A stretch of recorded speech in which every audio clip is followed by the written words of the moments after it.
Hello fellow coffee botherers, in this video we're going to be looking at this, the MiiCoffee D40 Plus. And MiiCoffee sent me this, but not to keep, instead they've sent me this one to be given away. Go to coffeeblog.co.uk/giveaway to put your name in the hat, and if you're watching this in the future and you see something else there, that means this particular giveaway has ended, but you may as well stick your name in the hat for whatever the current giveaway is. It's free. But the reason the DF grinders have done so well is they're really good for the money. So the D40 Plus is the latest version of the 40mm conical burr grinder been distributed by MiiCoffee. Turin have the SD40S, which I believe is the same machine. I'd seen these online, like most people had, and I assumed to begin with, from how they look on screen and from the price, that they were fairly lightweight grinders with a lot of plastic, and I was mistaken. In the flesh, or in the aluminium, I should say, they're way more solid than I was expecting. All metal, mainly brushed aluminium, and they look really smart and feel really well built. The only thing I'm not a massive fan of is the lid on the bellows. This fake wood plastic just looks a bit tacky to me. But if that bothered you, just get a 3D printed lid made. As for the grinder itself though, I'm really impressed with the look and feel of it. It took me by surprise actually. I wasn't expecting this much grinder for that small a price tag. I really like the look and feel of the dosing cup too. Price, at the time of filming, this is £199 on Amazon UK. In the States, I can't find this on Amazon at the moment, but it's $199 directly from MiiCoffee. Dimensions, we'll put them on the screen, but it's tiny as you can see. It's significantly smaller than something significantly bigger. It's about the width of a medium-sized guinea pig or two hamsters stood side by side. 40mm conical stainless steel burrs. It's listed as having stepless adjustment, and it does have what looks like stepless adjustment, but I don't think it's quite stepless as such. You can actually feel steps or soft clicks. It'll allow you to finely adjust, but not quite worm dial type infinitely small adjustment. 150 watt AC motor, on-demand grinding with this button here. It's mainly powder coated aluminium, and it comes with this very nice aluminium dosing cup, which sits on the magnetic pad. Handy feature. Now let's go through answering the most obvious questions. How fine will it grind? Very fine. We tested that with Groove sifting. That's the royal we, meaning my daughter did it, and at the finest setting had the biggest concentration at 200 microns, which is very fine. What's the particle size distribution like?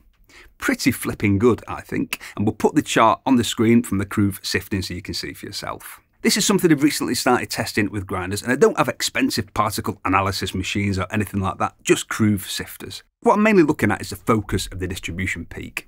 So if we put the Smart Grinder Pro chart on the screen too, we can see that they're not all that different where particle distribution is concerned. If we look at the chart for the Breville Signature or Sunbeam Origins next to the chart for the Sage or Breville Barista Express, that's a good example of a well-focused peak distribution versus a less well-focused peak. The issue in theory with a poorly focused particle distribution is that you have a range of different grind sizes in the same basket, all that will extract differently, leading to uneven extraction. How loud is it? Not very actually. Let's do the sound meter test from 1 meter away and then measure it empty.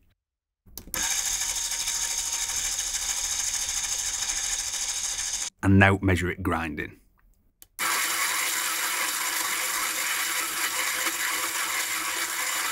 How quick does it grind? Pretty quick, about 2 grams per second at grind size setting 4.5, 9 seconds to grind 18 grams, including pumping the bellows. How much grunt does it have? I'm referring to grinding power, torque, and I'm surprised by how much it has actually. It has a 150 watt motor, as I've mentioned, and it has no problem grinding any of the beans I've put through it, including light roast, high grown single origin beans that can require a bit more power to grind through. What's the retention like? This is the amount of ground coffee from the last time you ground that will end up in the basket the next time you grind if you don't purge, and it's almost zero, but that's nearly all to do with the bellows. This isn't a zero retention grinder though through the design of the grinder itself, like the Niche Zero for example. If you don't pump the bellows, I found there's about 1.5 to 2 grams of retention.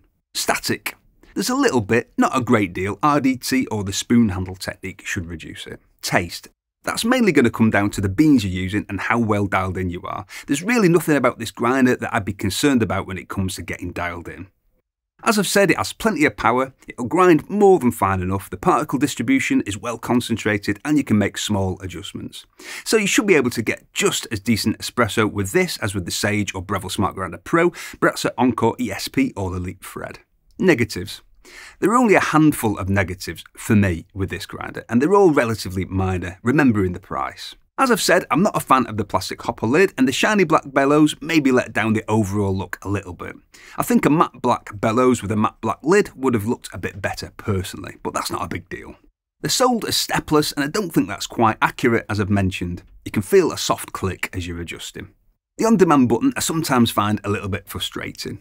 I'll sometimes have 2 or 3 attempts at starting or stopping the grinder. It's just not quite as sensitive as I'd expect it to be, but I'm sure I'd get used to that. Other than that though, I'm a fan. If I was thinking about buying a grinder purely for espresso and I was thinking of spending about 200 quid, I'd definitely be considering this. Although if I was considering this, I'd also be wondering about this, the new DF54. It's more expensive, but not all that much more expensive, and I have a feeling this is going to end up being a very popular grinder. The DF54 isn't going to be available for a couple of months yet, but see the video that will pop up here at the end of this video to watch my review. Coffee care comment of the week! Dam says, "Stop it. Just stop it." Wait, it's okay, as I am drinking a latte macchiato with your chocolate fondant blend.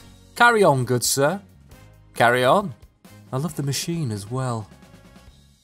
Thank you very much for watching, and if you think coffee is darn fine and you enjoyed this video, we've got tons of content about how to make better coffee at home to take you from beginner to home barista. We've got reviews and how-tos on the most popular machines. If you like the sound of that, click on my face to subscribe. Tatty bye!